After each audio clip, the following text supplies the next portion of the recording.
Nous en sommes maintenant à la période de questions et de réponses orales et je cède la parole au chef de l'opposition officielle. Monsieur le Président, depuis 2 jours, je tente d'obtenir des réponses de la part du premier ministre sur son plan pour libérer le Québec de la péréquation. J'ai eu droit à des statistiques, mais pas de plan concret. Lorsqu'il était le chef de la deuxième opposition, il ne se passait pas une semaine sans qu'il parle de son intention de mettre fin au paiement de péréquation. À la suite du dépôt du budget fédéral de 2018, il s'était enflammé sur les réseaux sociaux pour s'indigner contre la péréquation. Il avait dit « Jamais le Québec n'a été aussi dépendant économiquement et fiscalement de la richesse du reste du Canada. C'est gênant. » Hier, pourtant, lors de l'étude des crédits, il a soudainement semblé moins gêné. La péréquation est un avantage indéniable à faire partie de la Fédération canadienne. 13 milliards de péréquation en 2019-2020, ça commence bien, a-t-il répondu. Donc, le premier ministre accepte de faire partie du Canada parce qu'il reçoit un chèque du fédéral.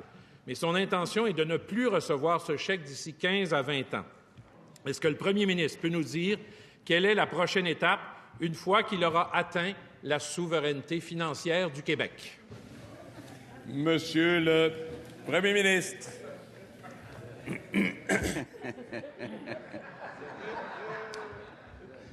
Monsieur le Président, c'est incroyable. On a passé une bonne partie des crédits hier à parler, vous savez de quoi? Pas d'éducation, pas d'économie, pas de santé, mais plutôt de parler de souveraineté, puis de pourquoi on aime plus ou moins le Canada. C'était l'essentiel des questions du Parti québécois et du Parti libéral. C'est une espèce de vieille chicane qui existe depuis 50 ans. Les Québécois, pourtant, ont été clairs le 1er octobre, sont tannés de cette chicane-là. Moi, ce que je veux dire au chef du Parti libéral, c'est que qu'on soit souverainiste ou qu'on soit fédéraliste, c'est pas une bonne chose que le Québec soit plus pauvre que le reste du Canada, qu'on reçoive 13 milliards de péréquation du reste du Canada parce qu'on est moins riche que le reste du Canada. Quand on va négocier avec Ottawa, on n'a pas le gros bout du bâton. Hein? On demande pour avoir, je vous donne un exemple, le siège social d'Infrastructure Canada. On se fait dire, écoutez, là, vous recevez 13 milliards de péréquation. Donc, il y a un gouvernement ici qui a de l'ambition. Ça fait longtemps qu'on aurait dû avoir l'ambition, effectivement, de se débarrasser de la péréquation. Ça n'a pas de bon sens qu'on ait un écart de richesse de 15 avec l'Ontario, 20 avec le reste du Canada. On va changer le rôle d'Investissement Québec. On va mettre les meilleurs chez Investissement Québec. On va faire exploser les investissements des entreprises. On est en train de nommer des personnes qui connaissent l'économie dans nos délégations à l'étranger pour augmenter les exportations. Monsieur le Président, on va s'attaquer au problème d'écart de richesse du Québec. Première complémentaire, Monsieur le chef de l'opposition officielle. Je comprends, mais en attendant, elle demeure, cette péréquation, et le nouveau premier ministre de l'Alberta, M. Kenney, c'est connu, est fâché du fait que le Québec reçoive autant de péréquation. Il veut même tenir un référendum sur la question qui pourrait priver le Québec, selon plusieurs, de 3 milliards de dollars. Est-ce que le premier ministre entend se battre pour ne pas changer cette formule et pour conserver, en attendant, la part reçue du Québec? Monsieur le premier ministre. Bien sûr, Monsieur le Président. Écoutez, il y a une entente actuellement. Le ministre des Finances en a parlé avec le ministre des Finances à Ottawa. Il y a une entente jusqu'en 2024. Bon, je sais que la CAQ va être là pour au moins 3-4 mandats, là, mais 2024, c'est dans le prochain mandat. Donc, on aura l'occasion d'en parler beaucoup dans la campagne électorale de 2022. J'ai hâte d'en discuter. J'ai hâte de voir qui va être le chef du Parti libéral. Il ne semble pas avoir beaucoup de preneurs actuellement. Mais, Monsieur le Président, c'est certain que le Québec va se battre pour garder la formule actuelle. Mais, Monsieur le Président, moi, mon objectif à terme, deuxième complémentaire, Monsieur le chef de l'opposition officielle. La parole n'appartient qu'au chef de l'opposition officielle. Votre attention, s'il vous plaît. Monsieur le Président, quand j'écoute le premier ministre, le Canada, pour lui, c'est un mal nécessaire. Il n'y a pas le choix d'en faire partie en raison de l'argent qu'il reçoit. Est-ce que le premier ministre maintient que ces versements provenant du fédéral, c'est le seul avantage à faire partie du Canada? Le Premier ministre, toujours encore une fois, votre attention. C'est ésotérique, c'est surréaliste. Les Québécois qui nous écoutent, là, on veut parler de l'avantage du Canada versus la souveraineté du Québec. Monsieur le Président, moi, je l'ai souvent dit, les Québécois, là, la majeure partie des Québécois, ils sont nationalistes. Donc, c'est le Québec d'abord. À l'intérieur du Canada, le Canada, qui est un pays très démocratique, qui a une bonne réputation dans le monde. Donc, il y a un attachement aussi à ce pays-là, mais les Québécois, en majeure partie, là, sont d'abord Québécois. Donc, si on a le choix entre un siège social à Montréal et à Toronto, on aime mieux Montréal. Troisième complémentaire, Monsieur le chef de l'opposition officielle. C'est parce que hier, on rappelait à juste titre qu'il était l'architecte du budget de l'an 1. Et à chaque fois, on le sent, il est mal à l'aise à citer des avantages à faire partie du Canada. Je vais donc lui poser ce matin une question encore plus facile. Est-ce qu'elle peut citer des avantages pour le Québec à ne pas faire partie du Canada? Monsieur le Premier ministre, la parole vous appartient. Attention, s'il vous plaît.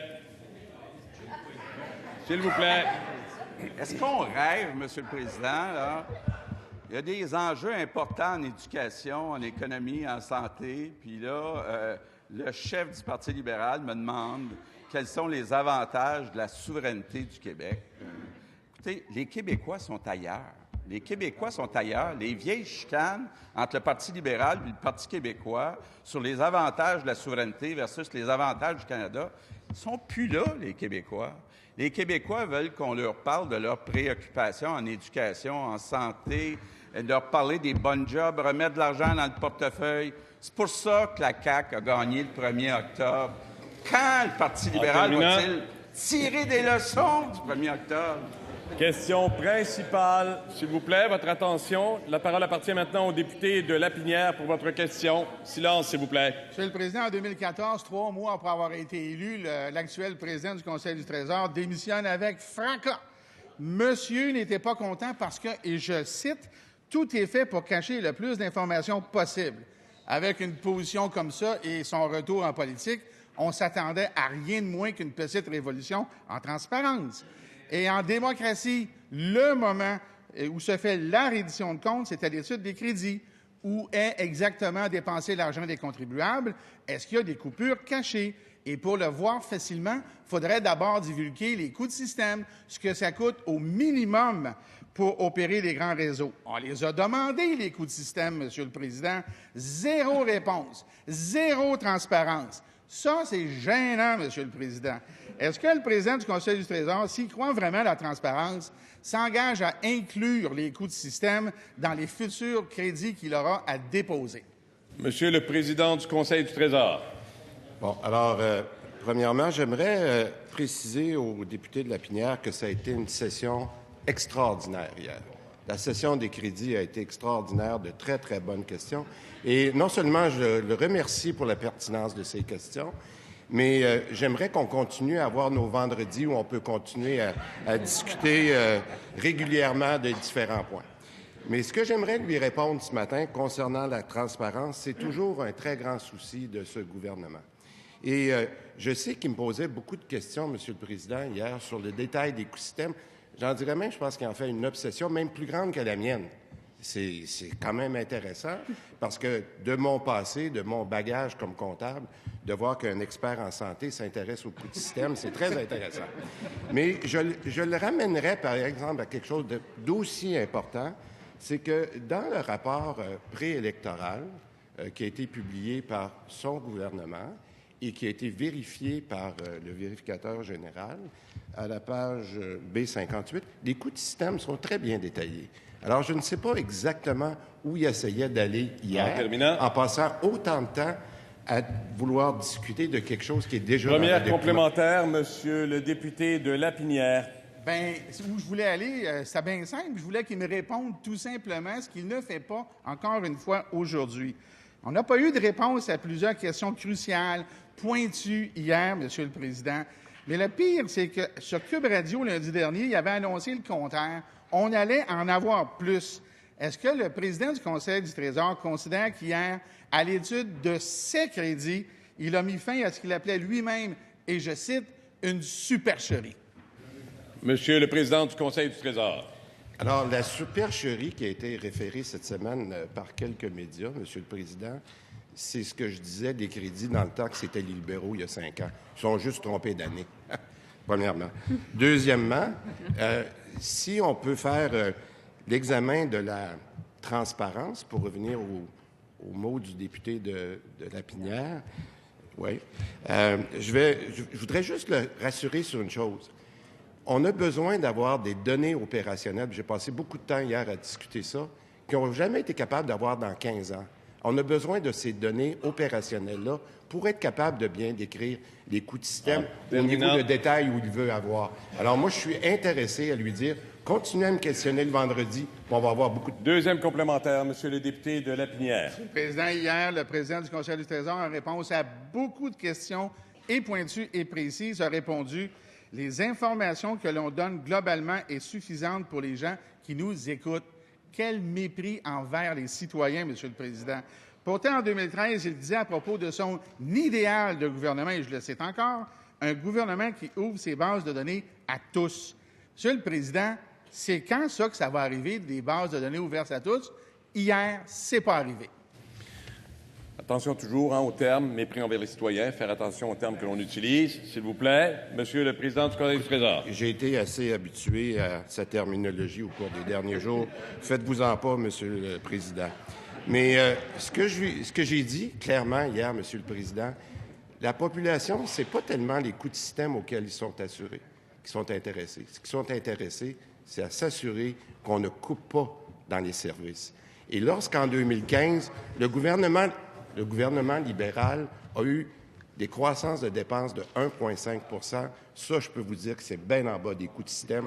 Et les citoyens ont réalisé qu'ils avaient coupé dans les services, Monsieur le Président. Question principale, Madame la députée de Saint-Henri-Sainte-Anne. Alors, Monsieur le Président, hier, en étude de crédit budgétaire sur l'économie, nous avons tous été renversés de constater que le PDG d'Investissement Québec ne s'est même pas présenté, Monsieur le Président. Pour un PDG de société d'État qui gagne $1,5 million par année, la moindre des choses aurait été venir défendre son bilan. C'était une décision inacceptable qui démontre un manque de jugement de la part du gouvernement, d'autant plus qu'on sait que le PDG actuel va rester avec son plein salaire pendant 8 mois. Puis aujourd'hui, Monsieur le Président, c'est le comble. On apprend que le nouveau PDG d'Investissement Québec, qui est aussi un ami du ministre, qui est sans doute aussi compétent, mais pourrait gagner jusqu'à 50 % de plus en rémunération. Ça, c'est 250 000 $ de plus que ce que fait le PDG actuel, Monsieur le Président. Ma question est simple. Quand le premier ministre se targue de vouloir créer des emplois payants, est-ce que ce sont des emplois payants pour les nominations pour les proches de la CAQ? Monsieur le Premier ministre, qui appartient maintenant la parole. Monsieur le Président, le choix des nominations, des personnes qui ont des responsabilités importantes, va toujours se faire par le gouvernement de la CAQ sur une seule base, la compétence. Quand on a nommé Jacinthe Côté, présidente du conseil d'administration d'Hydro-Québec, j'étais là dimanche, puis c'était unanime que c'est une personne très compétente. Je ne parlerai pas de ceux qui avaient été nommés par les libéraux, je parle de Jacinthe Côté. Hier, on a annoncé la nomination de Michel Boisvert comme délégué général du Québec à Paris. Même chose, j'ai eu des tas de courriels pour me dire quelle nomination d'une personne qui est compétente. Monsieur le Président, cet après-midi, dans quelques minutes, le ministre de l'Économie va annoncer, puis bon, c'est déjà su, que l'ex-président, donc le directeur principal de PricewaterhouseCoopers, ce qui est quand même pas rien, j'espère que la députée de Saint-Henri-Sainte-Anne accepte que l'ex-président de Pricewaterhouse est quelqu'un de compétent. Donc, Monsieur le Président, on va continuer à nommer des gens selon leurs compétences. Complémentaire, s'il vous plaît. La parole appartient à la députée de Saint-Henri-Sainte-Anne. Monsieur le Président, le premier ministre disait qu'il fallait mettre fin aux nominations partisanes. Et le ministre actuel de l'Économie a décidé de faire un changement à la tête d'Investissement Québec, puis de nommer une nouvelle personne. Cette personne-là est sans doute compétente, mais il se trouve aussi qu'elle est l'amie du ministre et qu'il y a une rémunération de plus de 50 % qui est proposée à ce PDG. Alors, la question est simple, n'y a-t-il pas un conflit d'intérêts flagrant? Monsieur le Premier ministre. Monsieur le Président, le ministre de l'Économie, j'ai eu juste des félicitations depuis son choix parce qu'il connaît tout le monde, ou à peu près, dans le monde des affaires. Donc, tout le monde, en tout cas, quand il me rencontre, prétend être l'ami du ministre de l'Économie. Je vous demanderai votre silence, s'il vous plaît. On continue à être attentif aux réponses. C'est ce qui nous intéresse aussi. Président, ce qu'on a dit, c'est que le critère qui va être utilisé, c'est la compétence. Est-ce que la députée de Saint-Henri-Sainte-Anne est en train de nous dire que l'ancien président, directeur principal de PricewaterhouseCoopers est un homme qui n'est pas compétent? C'est quelqu'un qui a passé sa vie en fusion-acquisition. Tout le monde reconnaît sa compétence. Deuxième complémentaire, Madame la députée de Saint-Henri-Sainte-Anne. Monsieur le Président, 50 d'augmentation en matière de rémunération. Investissement Québec, c'est une société qui a connu ses meilleurs résultats à vie dans les 2 dernières années. La société d'État n'est pas en restructuration complète. Il n'y a pas de changement de structure, il n'y a pas de fusion avec trop d'organismes. C'est simplement du capital de risque pour compléter la chaîne de financement. On a eu plein de discussions hier avec le ministre de l'Économie. Monsieur le Président, les changements qui sont faits à Investissement Québec ne justifient en rien une augmentation de 50 de la rémunération. Est-ce que le premier ministre peut répondre à la question pourquoi 50 d'augmentation de rémunération? Monsieur le Premier ministre. Monsieur le Président, j'invite la députée de Saint-Henri-Sainte-Anne à rencontrer le président de la Banque nationale, le président de Desjardins, le président du Fonds de solidarité. Ils vont tous dire la même chose. Sur beaucoup de deals, on est en compétition avec Investissement Québec. L'ancien gouvernement a fait d'Investissement Québec une espèce de banque qui doit faire des profits plutôt que de s'occuper des retombées. On va recentrer le rôle d'Investissement Québec. On va avoir une équipe de haut calibre avec des personnes compétentes qui savent comment négocier des transactions. Hein? Je pourrais vous parler de Bombardier pendant longtemps, puis de beaucoup de deals. Monsieur le Président, on va être fiers. Question principale. Monsieur le député de Rosemont. Oui, merci, Monsieur le Président. On savait que le ministre de l'Économie avait l'intention de nommer son chum, Guy Leblanc, aux commandes d'Investissement Québec. Aujourd'hui, on apprend que le ministre et M. Leblanc n'étaient pas juste des chums de vélo. Ils vendaient aussi des protéines de légumes ensemble, dans une business.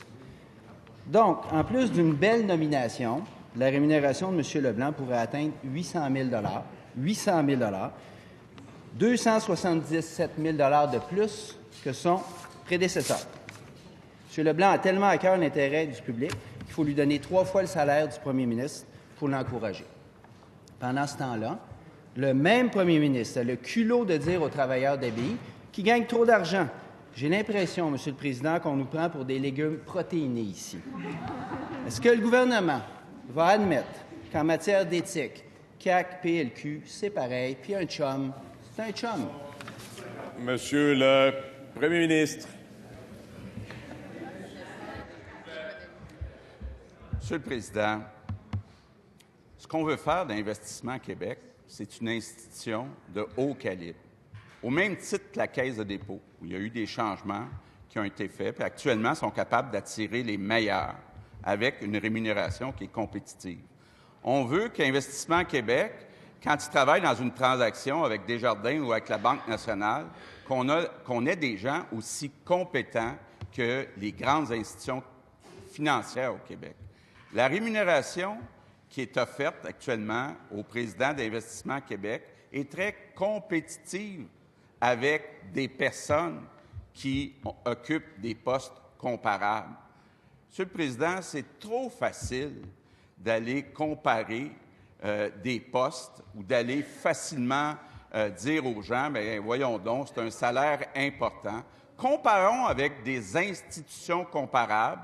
On offre une rémunération, d'abord, la moitié de la rémunération, c'est selon les résultats, donc ça sera payé seulement s'il y a de la performance. Puis je peux vous garantir une chose, c'est qu'on va avoir une institution qui va être respectée, qui va faire exploser les investissements des entreprises. Puis dans 4 ans, Québec solidaire, puis tout le monde, nous remercieront. Première complémentaire, Monsieur le député de Rosemont. Parlant de compétitivité, quand on nomme des chums, il n'y a pas beaucoup de compétition. Hein? C'est pas mal pipé d'avance. Il y a 2 jours, le ministre m'a demandé d'être patient. Je peux bien être patient, mais je lui ai dit que j'étais inquiet, puis j'ai apparemment raison d'être inquiet. Le nom de M. Guy Leblanc circule dans les journaux, notamment dans la presse, depuis le 7 février. C'est cousu de fil blanc, pour ne pas dire de câble à bateau, cette affaire-là.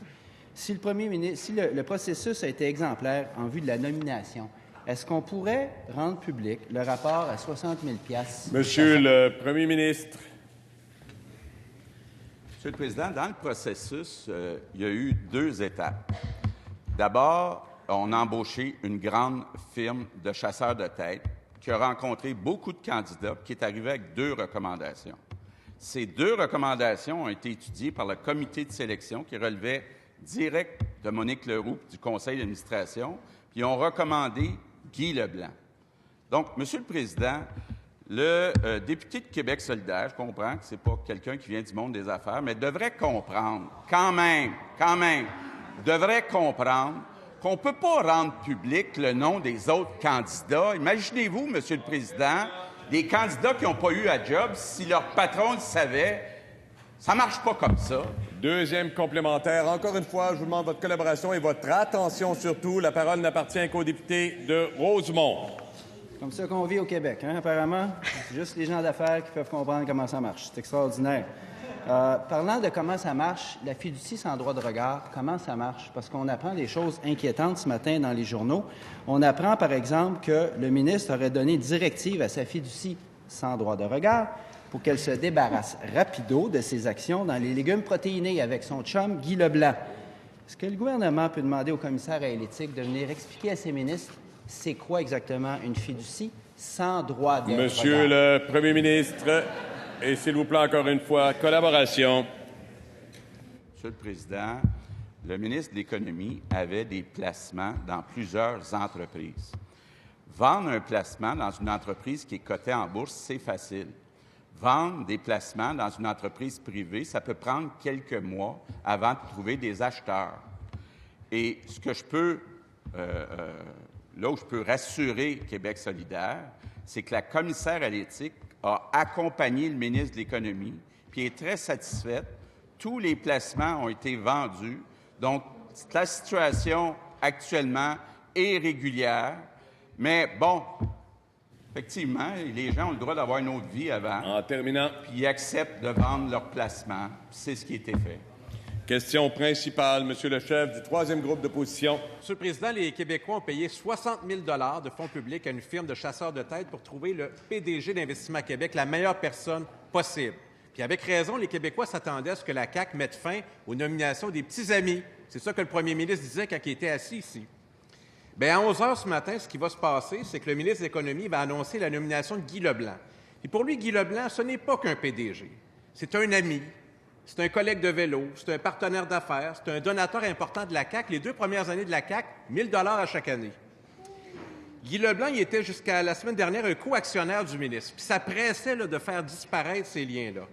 Le ministre de l'Économie nous démontre qu'à la CAQ, un chum, c'est un chum, comme disait le député de la Pelletrie, il n'y a pas si longtemps que ça. Est-ce que le premier ministre peut prendre acte des faits troublants révélés dans les médias et annuler immédiatement la nomination prévue de Guy Leblanc, qui est manifestement pas la personne qui avait été choisie par le comité de sélection? Monsieur le Premier ministre. Monsieur le Président, je pense que le chef du Parti québécois va regretter ce qu'il vient de dire quand il va avoir toute l'information. Je répète ce que j'ai dit tantôt. Il y a une firme internationale de chasseurs de tête qui a été mandatée, qui a rencontré beaucoup de candidats. Ils ont retenu 2 candidats en finale. Ces 2 candidats ont été rencontrés par le comité de sélection qui relève de Monique Leroux et du conseil d'administration, puis ils ont recommandé Guy Leblanc. Monsieur le Président, il semble si facile à comprendre. On ne peut pas commencer à rendre public le nom des candidats qui n'ont pas été choisis. Ça les mettrait dans une situation intenable. Il me semble que c'est facile à comprendre. Pour ce qui est des donations, bien, je peux vous dire aussi que Guy Leblanc était un donateur du Parti libéral. Bon, écoutez, personne n'est parfait dans la vie, donc il a effectivement aussi été un donateur du Parti libéral. Mais, Monsieur le Président, je veux rassurer le chef du Parti québécois, je ne dois rien à personne.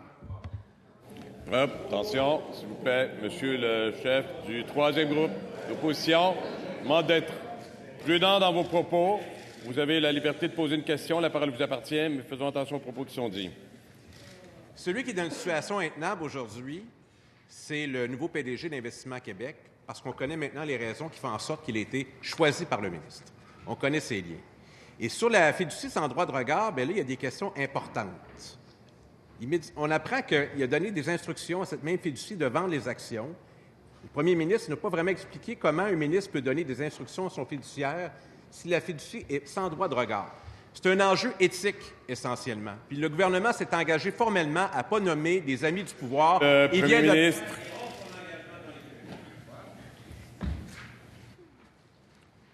Monsieur le Président, ce qu'elle vient de dire, hors micro, le chef du Parti québécois me blesse profondément. C'est quelqu'un avec qui j'ai travaillé dans le même cabinet qui vient de dire « Je ne le crois pas ». On l'a tous entendu ici. Il a dit « Je ne le crois pas ». Je ne peux pas croire. J'espère qu'il va y réfléchir et qu'il va s'excuser d'avoir dit ça. Parce qu'il devrait assez me connaître pour savoir que c'est vrai, que je ne dois rien à personne. Monsieur le Président, les actions que détenait le ministre de l'Économie ont été vendues. Qu'est-ce que vous voulez demander plus que ça? C'était vendu dans certains cas à des prix qui n'étaient pas idéaux. Deuxième complémentaire, Monsieur le chef du troisième groupe d'opposition. L'engagement que le premier ministre a pris de ne pas nommer personne sur des bases partisanes, ça fait 2 fois qu'ils l'auront. Délégation du Québec à New York et maintenant Investissement Québec. Ce qu'on veut obtenir, c'est le rapport de la firme de chasseurs de tête, à savoir qui a été choisi, qui devrait occuper le poste au lieu d'un proche du ministre, qui vient tout de suite, d'envoyer un signal très, très mauvais quant aux nominations du gouvernement du Québec. C'est une erreur éthique importante. Lui devrait s'excuser. Puis encore une fois, soyez prudents dans les propos et dans vos échanges. La parole appartient maintenant au premier ministre. Monsieur le premier ministre, pour vos réponses. Monsieur le Président, je redemande la même chose. Au nom de l'amitié qu'on peut avoir, le chef du Parti québécois et moi, je lui demande de s'excuser, de dire qu'il ne me croit pas. Je ne peux pas accepter ça. Ça me blesse profondément. Guy Leblanc, là, je l'ai connu, je l'ai rencontré 2-3 fois. Quand j'étais au HEC, on n'était pas dans la même année. Guy Leblanc était président de PricewaterhouseCoopers. On devrait être fiers au Québec qu'une personne de ce calibre-là accepte de venir travailler dans la fonction publique. Donc, je répète ce que j'ai dit. Est-ce que le chef du Parti québécois peut retirer ses paroles? S'il vous plaît, on ne s'interpelle pas. À ce moment-ci, Monsieur le chef de la troisième opposition, je vous parle directement. La parole appartient maintenant au leader de l'opposition officielle. Soyez attentifs et prudents dans les propos. Monsieur le Président, le premier ministre a dit beaucoup de choses dans les dernières minutes, mais il a aussi dit que le ministre de l'Économie a été accompagné par la commissaire à l'éthique. Ce que je comprends, Monsieur le Président, c'est que la commissaire à l'éthique, elle savait pour la décision qui a été prise par Investissement Québec. Ça veut dire que la commissaire à l'éthique était au courant de toutes les démarches qui ont été faites. Il a référé un rapport à un accompagnement.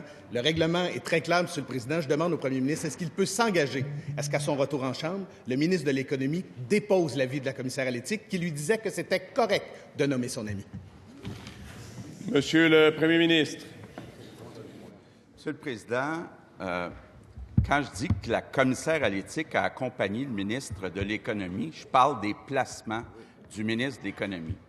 Puis, honnêtement, je pense que la commissaire à l'éthique est d'accord. Il va falloir revoir la loi. Parce que quand un ministre a des placements, je sais que le chef de l'opposition officielle sait très bien de ce que je parle parce qu'il a déjà eu les mêmes problèmes. Quand un ministre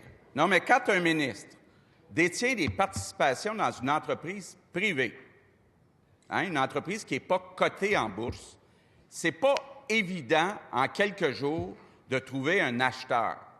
Souvent, la personne est obligée de faire des gros sacrifices sur le prix parce que c'est pas facile de trouver pour une entreprise privée des acheteurs qui vont payer le prix du marché. Donc, il va falloir se pencher sur ces règles. Combien de temps on donne aux nouveaux députés, ministres, pour vendre des placements privés? Ça ne peut pas se faire instantanément. Je sais que le chef de l'opposition officielle sait très bien de ce que je parle. Première complémentaire. Monsieur le chef de l'opposition, monsieur le... Aux propos du premier ministre, vous pourrez les vérifier après, elles seront reprises partout, ces paroles. Il a dit, le ministre a été accompagné, il a dit, le ministre a consulté, il a fait référence à un avis. S'il y a avis écrit, Monsieur le Président, le premier ministre doit faire qu'une seule chose, c'est de permettre à son ministre de le déposer ici. On verra s'il est question d'Investissement Québec, on verra s'il est question de cette relation avec son ami, et on verra si c'est vrai qu'il avait le droit de faire ça avec l'appui de la commissaire à l'éthique. Monsieur le premier ministre. Monsieur le Président, tous les députés, tous les ministres consultent, dans certains cas, là, la commissaire à l'éthique quand il s'agit de leur placement. OK? Il y a effectivement au gouvernement de la CAQ plusieurs entrepreneurs qui détenaient des placements. Quand on détient un placement dans une entreprise privée, la loi dit on doit vendre. Mais pour vendre, il faut trouver un acheteur. Puis parfois, ça peut prendre un certain nombre de mois avant que ça arrive. C'est ça, les discussions qu'il y a eu entre le ministre de l'Économie puis la commissaire à l'éthique. Même genre de discussion que le chef de l'opposition officielle avait eu avec la commissaire à l'éthique.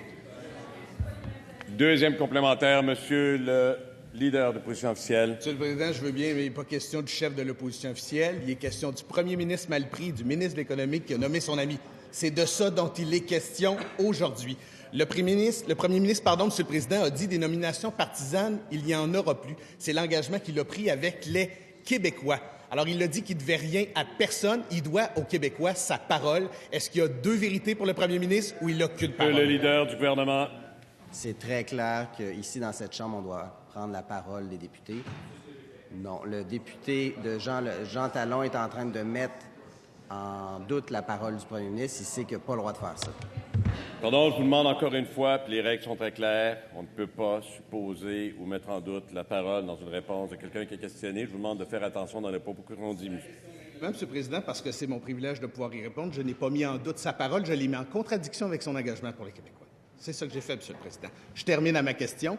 Est-ce qu'il va demander à son ministre de déposer ici l'avis du commissaire à l'éthique qu'elle a rendu, semble-t-il, sur cette question? Monsieur le leader du gouvernement. Monsieur le Président, les règles sont très claires ici. Lorsqu'on est nommé au conseil exécutif, on fait une démarche avec la commissaire à l'éthique. Le député Jean Lesage le sait très bien. Il est passé par là, lui aussi. Même chose pour le chef de l'opposition officielle.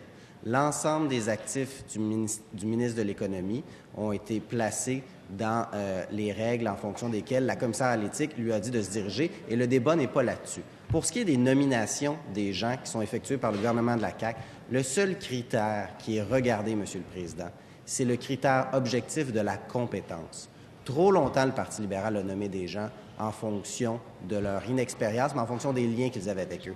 Nous, ce qu'on dit, c'est la compétence qui prime et on ne pénalise pas les gens parce qu'ils connaissent des individus. Question principale. Monsieur le député d'Hochelaga-Maisonneuve. Hier, le ministre du Travail a soumis une hypothèse de règlement dans le cadre du conflit à Abbaye.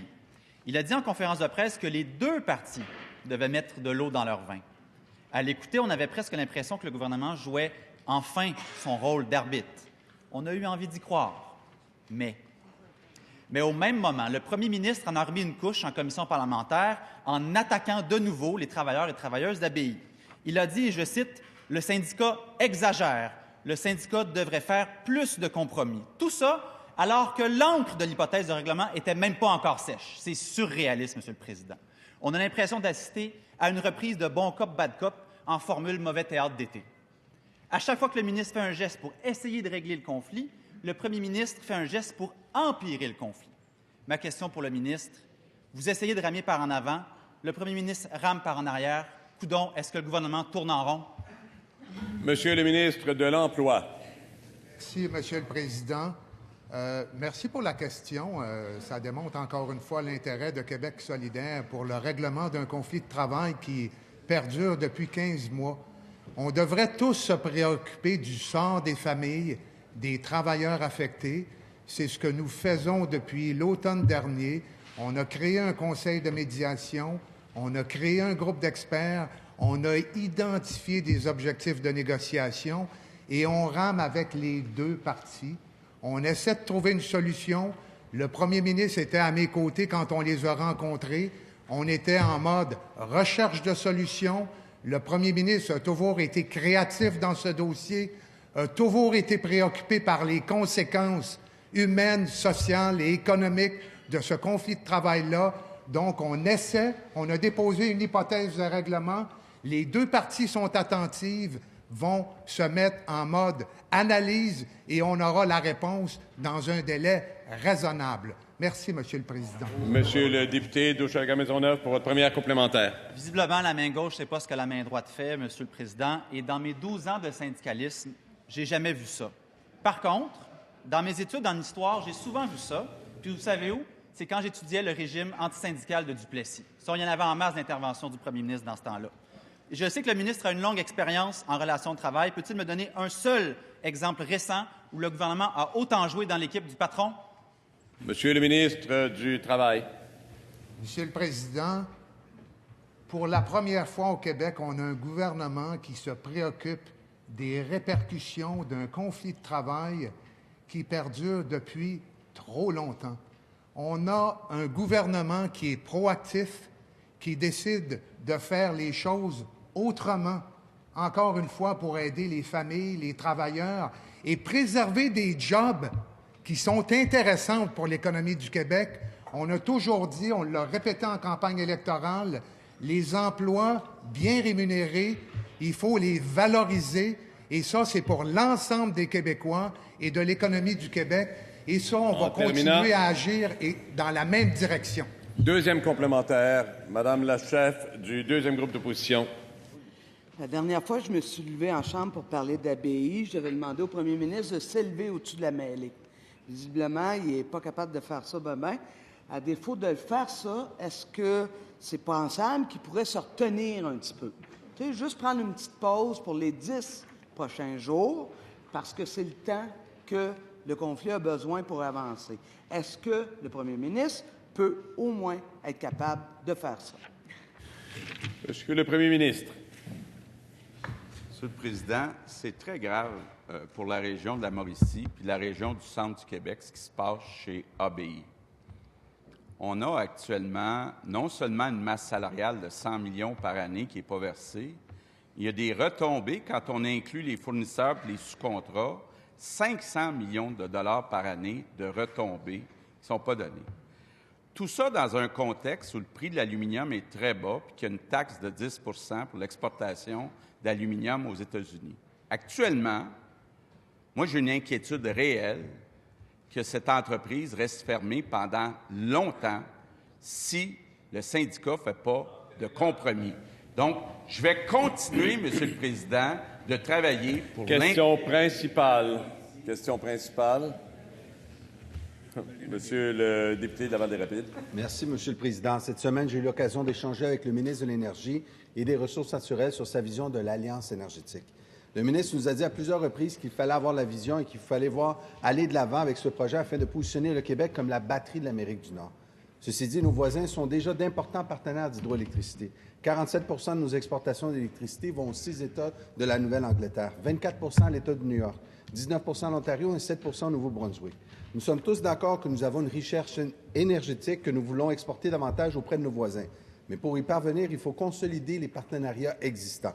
Pour y parvenir, il faut leur parler, aller à la rencontre de nos alliés afin de leur exprimer notre volonté d'explorer d'autres opportunités et de faire affaire ensemble.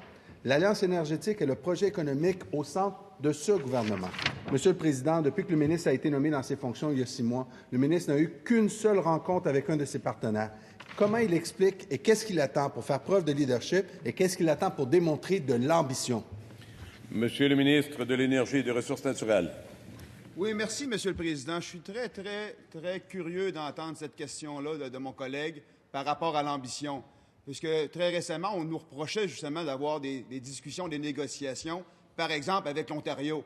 Et pour nous, on a l'ambition, et elle est claire pour nous, favoriser plus d'exportation d'hydroélectricité, une grande richesse du Québec. On a actuellement une entente avec le Massachusetts. On travaille avec le Maine, justement, pour la ligne de transmission. Et les discussions vont bon train.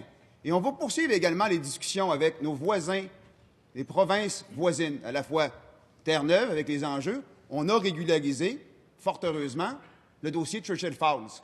Mais 2041, Oui, on a du temps, mais il faut déjà commencer à travailler sur la suite. Et la même chose pour l'Ontario.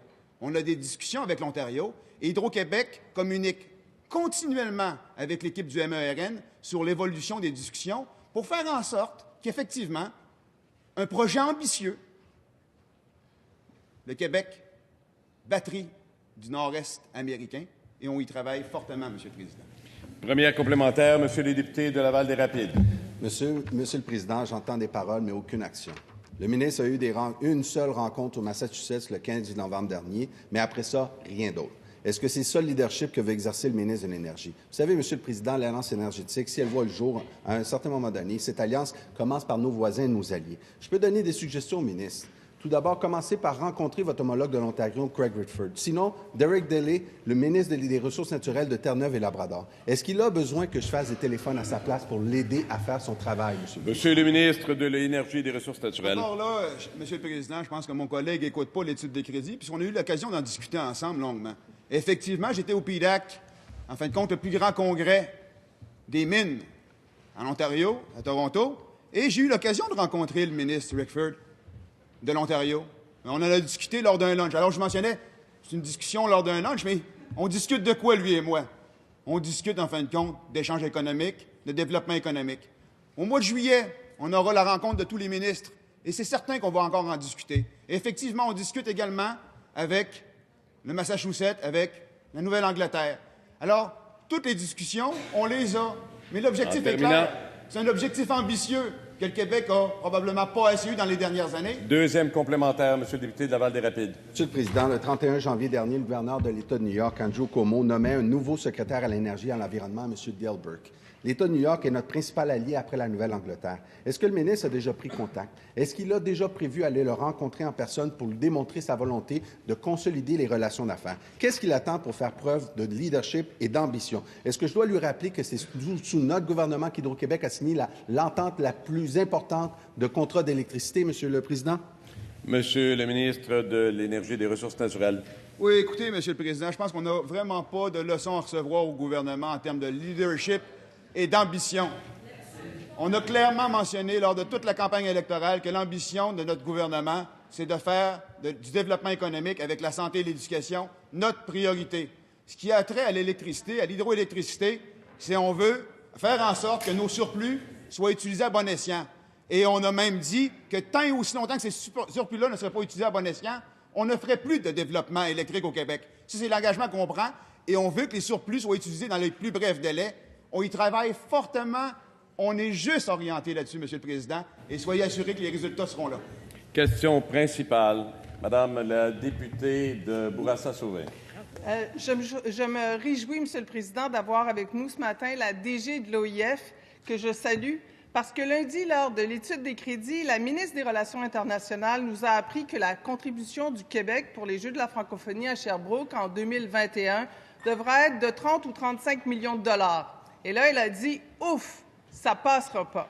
Hier, dans la tribune de Sherbrooke, on nous rassure, son bureau nous dit que non, le projet est toujours vivant.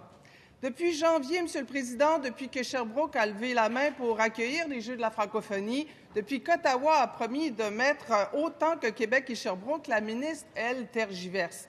Sa position n'est pas du tout claire. Un jour, c'est oui, peut-être. L'autre, c'est non.